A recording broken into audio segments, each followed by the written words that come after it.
Hi friends, എല്ലാവർക്കും Shaju's life സ്റ്റൈലിലേക്ക് സ്വാഗതം. ഞാൻ ഇന്ന് എൻ്റെ കൈവശമുള്ള ഒരു ഫ്രൂട്ട് പ്ലാന്റിനെ പരിചയപ്പെടുത്തിയാണ്. വിയറ്റ്നാം മാൾട്ട മുസംബി എന്നാണ് അതിൻ്റെ പേര്. അപ്പോൾ അത് ഞാൻ നട്ടിട്ട് ഏകദേശം ഒരു വർഷത്തോളം ആയിട്ടുണ്ട്. അപ്പോൾ അതിലിപ്പോൾ നിറച്ച് കായ്ച്ചിട്ടുണ്ട്, ഏതാണ്ട് ഫ്രൂട്ട്സൊക്കെ ആയിട്ടുണ്ട്. അപ്പോൾ നമുക്ക് ആ വീഡിയോയിലേക്ക് പോകല്ലേ. ഓക്കെ, അപ്പോൾ ഇതാണ് സംഭവം. ഇത് കണ്ടില്ലേ, ഇഷ്ടം പോലെ കായ ഉണ്ടായിട്ടുണ്ട്. ചെറിയ ചെറിയ കായകളും ഫ്ലവറൊക്കെ ഒരുപാട് ഫ്ലവർ ഉണ്ടായിരുന്നു. ഇപ്പം മഴ ആയതുകൊണ്ടാണെന്ന് തോന്നുന്നു എല്ലാം കുറേ പേരൊക്കെ പൊഴിഞ്ഞു പോയിട്ടുണ്ട്. എന്നാലും കുറേയൊക്കെ കായൊക്കെ ഇതിൽ പിടിച്ചിട്ടുണ്ട്. ഈ മുസമ്പിയുടെ പ്രത്യേകത വെച്ചാൽ ഇത് പച്ചയാകുമ്പോൾ തന്നെ കട്ട് ചെയ്ത് കഴിഞ്ഞാൽ നല്ല മധുരം ഉണ്ടാകുന്ന ഒരു മുസമ്പിയാണ്. കണ്ടോ, ഇതൊക്കെ ഏകദേശം ആയിട്ടുള്ള മുസമ്പിയാണ്. ഇതാ, അപ്പോൾ ഇത് ഞാനൊരു ചട്ടിയിലാണ് നട്ടിരിക്കുന്നത്. നമുക്ക് ഇത് സ്ഥലമില്ലാത്തവർക്കൊക്കെ ആണെങ്കിലും ചട്ടിയിലും ഒക്കെ നടാൻ പറ്റുന്ന ഒരു മുസമ്പിയാണിത്. കാരണം ഇത് നമ്മൾ പ്രൂൺ ചെയ്തൊക്കെ നിർത്തുകയാണെന്നുണ്ടെങ്കിൽ നമുക്ക് വലിയ മരമാകാതെ അതങ്ങനെ ചെറിയ ചട്ടിയിൽ തന്നെ കായ്പ്പിച്ചെടുക്കാവുന്ന ഒരു നല്ല ഒരു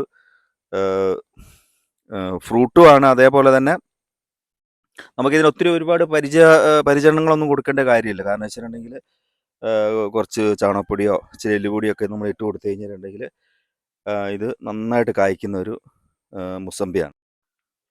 അതുപോലെ തന്നെ ഇതിൻ്റെ നമ്മൾ തൈകളൊക്കെ ഞാൻ മറ്റേ ലെയർ ചെയ്തിട്ടുണ്ട്.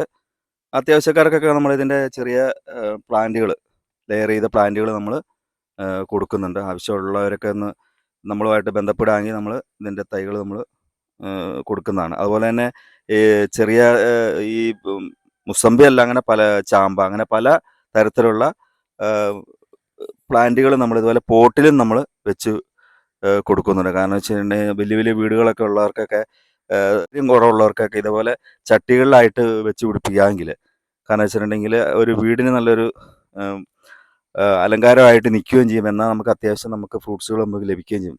അപ്പോൾ അങ്ങനെ പല പ്ലാന്റുകളും നമ്മൾ ഇങ്ങനെ നമ്മൾ അത്യാവശ്യക്കാർക്ക് നമ്മളിങ്ങനെ സെയിൽ ചെയ്യുന്നുമുണ്ട്. അപ്പോൾ ആവശ്യമുള്ളവരൊക്കെ ഒന്ന് നമ്മൾ ഇതുമായിട്ടൊന്ന് ബന്ധപ്പെട്ട് കഴിഞ്ഞാൽ നമുക്കിത് ചെടികളൊക്കെ നമുക്ക് കൊടുക്കാനുള്ള ഒരു സൗകര്യം ഉണ്ടെന്ന് പറയുന്നെന്ന് മാത്രമേ ഉള്ളൂ. അപ്പം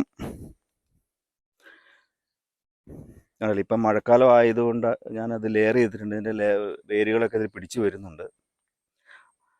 സീഡ് പ്ലാന്റിനേക്കാളും നല്ലത് ലെയർ ചെയ്ത പ്ലാന്റുകളാണെങ്കിൽ നമുക്ക് പെട്ടെന്ന് ഇത് നട്ടൊരു വർഷം ആകുമ്പോഴത്തേക്ക് തന്നെ ഇത് കായ്കൾ ഉണ്ടാകുന്ന ഒരു സാഹചര്യം ഉണ്ടാകുന്നുണ്ട്.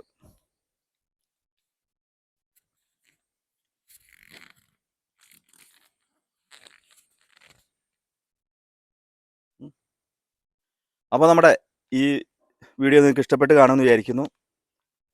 വീഡിയോ ഇഷ്ടപ്പെട്ട എല്ലാവരും ലൈക്ക് ചെയ്യുക, ഷെയർ ചെയ്യുക, സബ്സ്ക്രൈബ് ചെയ്യുക. വീണ്ടും ഒരു പുതിയ വീഡിയോ കാണുമ്പോൾ എല്ലാവർക്കും ബൈ.